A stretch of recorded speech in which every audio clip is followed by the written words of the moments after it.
BBC has done it again.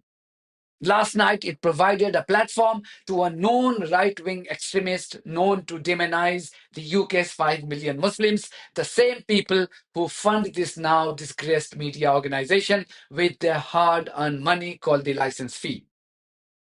Douglas Murray appeared on BBC NewsNight show, a show whose falling popularity recently forced BBC bosses to reduce its duration from 50 minutes to 30 minutes now. A show which once spearheaded hard-hitting journalism with Jeremy Paxman as its presenter. Today, this show's questionable journalism raises further questions on its future, and I will explain how.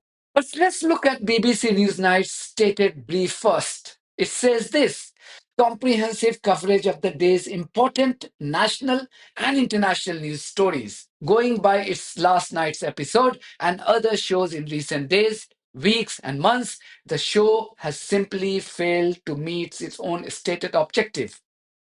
Hence, this question: why should British taxpayers continue to pay for this irrelevant program to simply fund the vanity of a few individuals in the BBC? The total duration of BBC NewsNight is 30 minutes, during which it seeks to provide a comprehensive coverage of the day's important national and international news stories. And yet, last night, it invited a known right wing individual who once called for less Islam in the UK and gave him more than 8 minutes to peddle his agenda. Yes, more than 8 minutes in the 30-minute show, nearly 30% of the show's airtime. I'm still trying to understand the editorial justification for this. This could happen only in two scenarios. Either you share Murray's ideologies against Islam and people who practice this religion, or you are a lazy journalist and simply want to fill your airtime without doing any meaningful journalism. Either way, you cannot justify the Newsnight's existence in its current form at the expense of British taxpayers' money with such mediocre display of journalism. Now let's look at the content of this questionable interview. BBC presenter Nick Watt allowed Douglas Murray to go unchallenged when he was demonizing hundreds of thousands of university students who held peaceful protests against Israel's genocidal campaign in Gaza. At no point did this BBC presenter care to grill him on this horrible characterization of peaceful protesters. The Newsnight presenter could have told his guest that those protesting in hundreds of thousands were opposing the ongoing genocide of innocent people in Gaza. And this was no show of support for Hamas. But he chose not to say this. Why is it the case that Saturday after Saturday we have thousands of people going through major British cities who support the death cults who would murder Jews and the rest of us next? That's a question you and I and Newsnight should answer. Douglas Murray, thank you for talking to Newsnight. Also, why was Murray not asked about hundreds of thousands of Palestinians who have been slaughtered since 7th of October 2023? Why was he not grilled about the total wipeout of Gaza, a region home to more than 2 million people? Why was he not asked to justify the blockade of food, water, and medicine and cutting off of electricity supply to Gaza for nearly 2 months now by the so-called liberal democracy of Israel? The third thing, which the book is really about, which goes to your question, is that I believe that something has been revealed in our own societies in the West, in Britain and America and elsewhere, which is deeply concerning.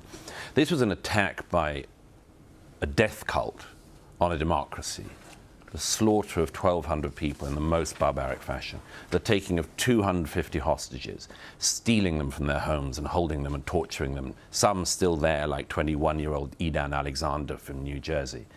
And that death cult attacked the citizens of a liberal democracy like ours. And instead of siding with the liberal democracy, many people in countries like Britain sided with the death cult. They sided with Hamas. This man has routinely made controversial statements targeting Islam. This was in 2017. Just imagine someone calling for less of Jews in the UK. Would the BBC NewsNight invite that individual to promote his book and give nearly 30% of the show's total airtime? What kind of pathetic journalism is this? How does it meet this NewsNight own stated remit? Where was the comprehensive coverage of the day's big stories yesterday? The biggest and most powerful support group of Israel in the UK, the Board of Deputies, wrote a powerful open letter denouncing Israel's action in Gaza. This was also yesterday.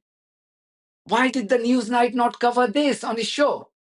Even the Sky News has a comprehensive coverage on this. This is in no way letting Hamas off the hook at all.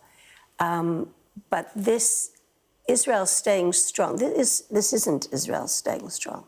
This is Israel breaking every code of ethics that we're aware of, and certainly taking its reputation through the mud internationally, and making things much less safe for Jews around the world and for fellow Israelis.